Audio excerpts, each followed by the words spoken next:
صل وسلم وزد وأدم وأنعم وتفضل وبارك بجلالك وكمالك على. Wa surutuha bermula syarat-syarat dua khutbah. Kita kemarin syarat Jumat sudah, ya. Rukun khutbah sudah, ya. Sekarang syarat dua khutbah. Artinya syarat ini dilakukan sebelum dilaksanakan khutbah atau berbarengan dengan khutbah. Wa syurutuha bermula syarat-syarat dua khutbah, dirinya khutbah tersebut. Ail khutbah ini yakni dua khutbah, sab'atu asya'a itu ada 7 macam. Kalau yang bukan tukang khutbah kagak wajib apa? Kalau yang tukang khutbah wajib apa?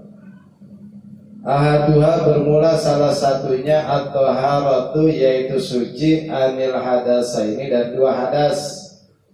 Ail asghari yakni hadas kecil wal akbari dan hadas besar. Ya, ini sama seperti sholat. Orang khutbah itu sama seperti sholat. Rukun-rukunnya juga hampir mirip.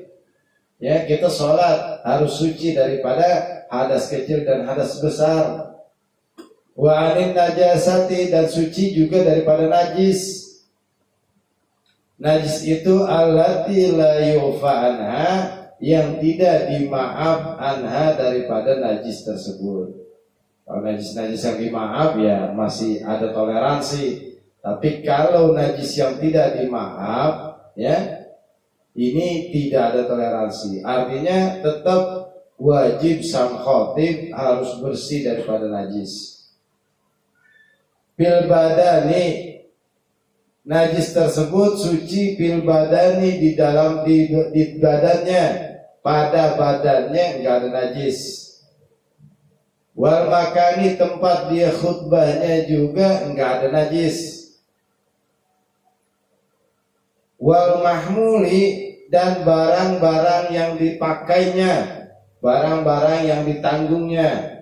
Kalau dia megang mic-nya harus suci. Kalau dia megang tungkat, tungkatnya harus suci. Kalau dia diri di atas mimbar, mimbarnya harus suci. Gitu.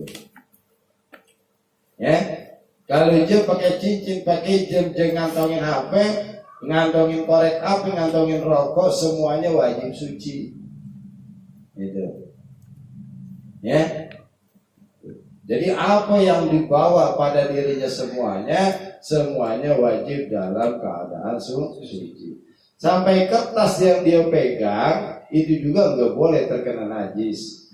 Ketika terkena najis maka kagak boleh dia khutbah dengan memegang kertas tersebut atau mengantongi kertas tersebut. Ini namanya mahmul, ya. Barang yang ditanggungnya, barang yang dipakainya, yang dipegangnya, min saubin daripada pakaiannya, wa ghairihi dan lainnya. Ya. Masjid pengurusnya, marbotnya juga bertanggung jawab. Ya, kalau kita tahu, ya. Maka kita yang khotib maka wajib. Jadi kalau khotib itu ikut wazan fa'il, ya khotib ya dia bukan pakai alif, bukanlah khotib. Kalau khotib orang yang ngelamar itu namanya khotib. Khitbah, ya bedanya simpel begitu. Wasa, jadi bertanggung jawab terhadap kebersihan mihrab, ya termasuk kalau kita masih pakai mimbar, di atasnya ada balai-balaian begini, ya atau di kampung pakai meja beton gitu ya, yang udah dijadi nggak bisa dipindah-pindahin, emang mau dipantek di situ, bangkunya juga dari coran gitu ya, nah itu harus bersih. Kalau kita tahu ada najisnya, nah itu nggak bisa kita. Kalau kita kagak tahu yang sembrononya merbotnya, maka itu tanggung jawab merbot. Kita khutbah karena tidak tahu ya sah, enggak apa-apa. Wasaniha, dan bermula syarat yang kedua, satrul aurati, yaitu menutup aurat, binaan yang didasari ala annaha, atas bahwasanya khutbatain badalun, itu pengganti an rak'ataini, daripada 2 rakaat. Artinya ya wajib itu cuma nutup aurat, enggak diatur pakaiannya harus sorban, harus pakai igel, ya enggak diatur begitu. Harus pakai batu cincin yang mengkilap khotib biar paling baca tereleng begitu, kagak ada. Ya, cuma buat mantesin doang. Wathalithuha, bermula syarat yang ketiganya 2 khutbah, al-qiyamu, yaitu berdiri, aipihima, yakni di dalam membaca 2 khutbah, ma'al kudrati, beserta kuasa berdiri alaihi, atas dirinya, lil ittibai, karena mengikut Nabi. Nabi khutbah diri, makanya dijadiin syarat. Ya, seandainya Nabi duduk maka gak ada itu. Pain ajaza, seandainya tidak mampu anhu dari berdiri, khatobah, maka dia berkhutbah qaiman, dalam keadaan duduk, qaidan, dalam keadaan duduk. Wa fasola, dan memisahkan bainahuma, antara 2 khutbah, bisa tatin, dengan diam. Ya, jadi duduk antara 2 khutbah. Ya, kalau diri pakai duduk. Bagaimana kalau khutbahnya duduk? Ya, jangan nungging. Itu. Ya, cukup diam. Ini untuk membedakan bahwa tadi khutbah pertama telah selesai. Mau khutbah kedua, dia diam sebentar. Afada, menjelaskan zalika, akan hal tersebut, Ar-Ramliyu, oleh Imam Ar-Ramli. Warabiwa, bermula yang keempatnya, al-julusu, yaitu duduk, bainahuma, antara 2 khutbah, lil ittibai, karena mengikuti Nabi sallallahu alaihi wasallam, bidzalika, di dalam duduk antara 2 khutbah. Wa tuma'ninatu, dan tuma'nina fihi, di dalam duduk, artinya diam, benar-benar diam, wajibatun, itu hukumnya wajib. Ya, kalau bagi si khatib itu diam, bagi kita yang jamaah banyak baca doa di situ. Ya. Jadi doa di antara 2 khutbah ini salah satu doa-doa yang mustajab, doa-doa yang ya kemungkinan sangat besar untuk diterima oleh Allah Subhanahu wa taala. Ya. Oh, berarti doa kita gak diterima, dosa yang lainnya bukan kagak diterima. Ya, doa ya ini buat diterima udah pasti, cuma buat kita rasakan belum tentu kita bisa rasain, belum tentu bisa kita rasain. Doa bisa jadi 4. Ya. Terkadang yang pertama ini cukup bahaya, ya, cukup bahaya. Ya, kalau bahasa orang, ya gambarannya gampang nanti. Yang pertama, doa langsung diijabah sesuai dengan apa yang kita minta. Ya, bisa itu memang sesuai dengan apa yang kita minta, bisa juga Allah lagi ngambulin kita. Allah lagi ngabulin kita. Ya, kayak tukang amin lah. Ya, tukang amin. Kita lagi makan di restoran, yang amin orang laki jelek lagi, suaranya kagak enak. Kira-kira kita ngasih duit karena kita suka atau karena kita kagak suka? Biar cepat pergi, namanya kita kagak suka. Ya, langsung tuh dia. Baru nyanyi lagu sebentar juga langsung kita kasih duit udah, biar buru-buru sono dah, gue dapet banget. Kira itu ngasihnya senang apa ngasihnya kagak senang. Yang kedua, datang itu perempuan bahenol banget lagi, suaranya pulon kalau kata gitu, buat nyanyi dangdut pasnya luar biasa. Kira-kira kita langsung kasih apa kita taran-taran dulu? Dua album kita. Taran dulu. Dua album. Itu doa begitu takutnya. Kalau langsung dijawab karena Allah istidraj, ya, Allah ngambulin. Itu. Allah ngambulin. Kalau lama-lama karena Allah masih pengen dengar doa kita, biarin aja doa lagi. Karena Allah senang kita baca doa. Kalau kita dikabulin langsung, nggak mungkin kita baca doa lagi.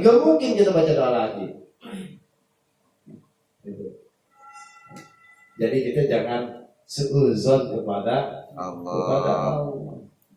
Allah senang kita baca doa. Mungkinnya entar udah dikabulin itu masih enak dengarnya baca doa. Kalau baca doa dengar enak banget. Sama kayak kita tadi yang kedua, dengar lagu dangdut, ya, suaranya pulen banget, masya Allah. Nambah lagi, 1-2 lagu masih kurang 3 lagu. Kira-kira ngasihnya gedean apa kecilan sama yang tadi yang pertama? Gedean, nyawer dikocak. Yang tadi mau 2.000 perak. Mana mauan? Ya saya mau cepet dikabul tapi kagak ya. Dikasihnya banyak tapi benar-benar karena ridhonya Allah Subhanahu wa Ta'ala. Jadi kita tuh, ya, artinya ada tempat-tempat yang kemungkinan besar langsung diijabah. Bukan berarti doa kita tidak diijabah. Jadi nggak usah bosan, ya, nggak usah bosan. Kita tiap makan baca Allahumma barik lana fima razaqtana wa qina adzabannar. Kagak pernah bosan kita. Nggak tahu sih yang lain, ya. Kalau ngaji doang ingat baca doa, iya ingat baca doa. Udah keluar dari pengajian mah wallahu a'lam bishawab. Ya. Padahal di situ kita membuktikan betapa rasa syukurnya kita kepada Allah. Kita minta berkah daripada nikmat yang diberikan Allah. Memang kelihatannya kita makan risol, tapi nikmatnya luar biasa karena berkahnya daripada Allah Subhanahu wa Ta'ala. Yang ngasihnya ikhlas, yang makannya ikhlas. Ya, kita belinya ikhlas dari duit yang halal, nikmat. Allahumma barik lana, ya Allah berikan keberkahan kita. Bima razaqtana, dengan apa yang telah rezeki engkau berikan, minta berkahnya. Rezeki kita yakin diberikan sama Allah, tapi bicara berkah belum tentu. Mungkinnya kita kurang aja hidup kita. Karena apa? Enggak ada berkahnya. Tiap hari duit kita cari dapat, nafkah kita cari dapat, tapi ya Allah masih merasa kurang aja. Karena nggak ada barik lana, nggak ada keberkahan buat kita. Ya, Pak kata Zainuddin, biar banyak yang penting berkah. Ya, biar banyak yang penting berkah. Biar banyak yang penting ikhlas. Kalau tarokaha, maka apabila meninggalkan oleh khatib kepada tumakninah, diam sejenak ketika duduk, lazimahu, maka wajib kepada si khatib al-audu, oleh kembali ilahi, kepada duduknya lagi, mutmainnan, dalam keadaan tumakninah. Jadi khatib itu enggak selalu harus disibukkan dengan baca doa, mesti diingat di situ ada tumakninah, yang diam sejenak, jangan baca doa, jangan baca apa-apa. Nabahat, demikianlah yang memperingatkan hal tersebut, mewanti-wantikan hal tersebut, ala dalika, atas tumakninah, Ahmad Az-Zahid Ar-Rami, oleh Syekh Ahmad Zahid dan Imam Ar-Ramli. Ini benar-benar ditambihkan, benar-benar diingatkan bahwa ketika duduk antara dua khutbah itu ada tumakninah. Ya, ada tumakninah. Wa khamisuha bermula yang kelimanya syarat dua khutbah. Al-wila'u yaitu berturut-turut bainahuma antara dua khutbah. Ail khutbataini yani dua khutbah. Bi alla yatula dengan bahwasanya tidak memanjangkan faslun oleh pemisah antara dua khutbah urban menurut kebiasaan. Ini mualat bukan tartib. Ya. Yang disyaratkan berturut-turutnya antara dua khutbah. Ya, berturut-turutnya antara dua khutbah. Bukan berturut-turutnya rukun khutbah, bukan. Ini tolong beda ini. Nanti ada rukun khutbah, baca hamdalah, salawat salam, terus wasiyah, takwa, terus baca Quran, terus baca doa. Bukan susunan itunya. Itu terselingi dengan isian-isian ceramah baru baca Al-Quran, sok mangga silakan. Ya, ini berturut-turut antara khutbah pertama dengan khutbah kedua. Jangan ada pemisah, duduknya terlalu lama lebih daripada 2 rakaat, batal khutbahnya. Harus ulang lagi kepada khutbah yang pertama. Jadi duduknya kagak boleh lama-lama.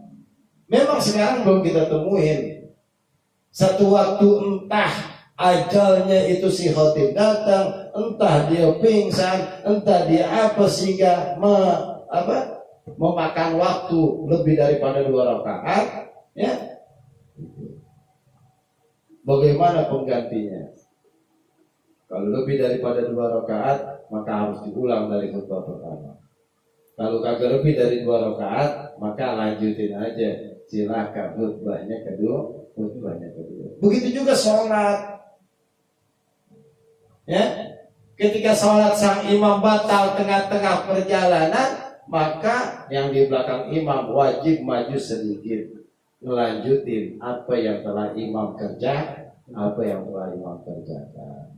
Wadu bito dan dijadikan patokan tuluhu oleh lamanya pemisah biqadri raka'ataini dengan seukuran 2 rakaat, bi'akhafi dengan 2 rakaat yang paling cepat mungkin yang memungkinkan.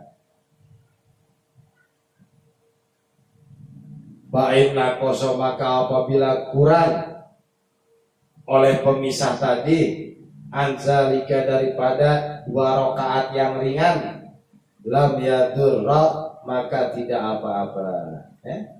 Jadi 2 rakaat banyak rakaat yang lama-lama, rakaat pertama baca Yasin, rakaat kedua baca ya itu surat Al-Waqiah misalnya, itu namanya bukan bi'akhaf, bukan sholat 2 rakaat yang ringan. Ya, yang ringan itu rakaat pertama kuliah, rakaat keduanya kulhu, tapi sekali. Ya kalau bacanya kuliahnya 100 kali ya sama aja bohong. Itu ya panjang juga. Wasani suhabar munasyarat yang ke-6 al-wila'u yaitu berturut-turut bainahuma antara 2 khutbah wa bainas sholati dan antara sholat Jumatnya. Wa huwa kama taqaddama, wa huwa bermula pemisah juga kama taqaddama seperti apa yang telah terdahulu. Jadi 3 tuh ya. Khutbah pertama, khutbah kedua dengan sholat, Jumatnya jangan ada pemisah, ya. Makanya pengumuman itu adanya di depan, ya, sebelum dilakukannya dua khutbah, ya. Jangan habis khutbah ada pengumuman, ada lurah mau ceramah. Ya, lebih daripada 2 rakaat kagak sah, kudu khutbah lagi kita. Ya, jadi gitu susunannya, bukan urusan yang lain lagi. Wasabi'uha bermula yang ke-7-nya syarat 2 khutbah ayyakuna bahwa saya keadaan 2 khutbah ail khutbatani bil arabiyati itu dengan menggunakan bahasa Arab. Ya, rukun-rukun khutbah kita pakai Arab semuanya. Ya. Usikum wa nafsi bitaqwallahi. Terus ya. Qala Allah Ta'ala innallaha wa malaikatahu, semua bahasa Arab udah. Penjelasannya baru pakai bahasa Indonesia gitu. Itu simpelnya kita gitu. Ya gitu. Jadi ayat-ayat yang dibaca sebagai rukun mesti populer. Artinya populer, baik yang khutbahnya, apalagi yang khutbahnya wajib ngerti itu. Wajib ngerti bacanya, wajib ngerti makna dan tujuannya. يا رب بالمصطفى بلغ مقاصدنا واغفر لنا ما مضى يا واسع الكرم. يا رب بالمصطفى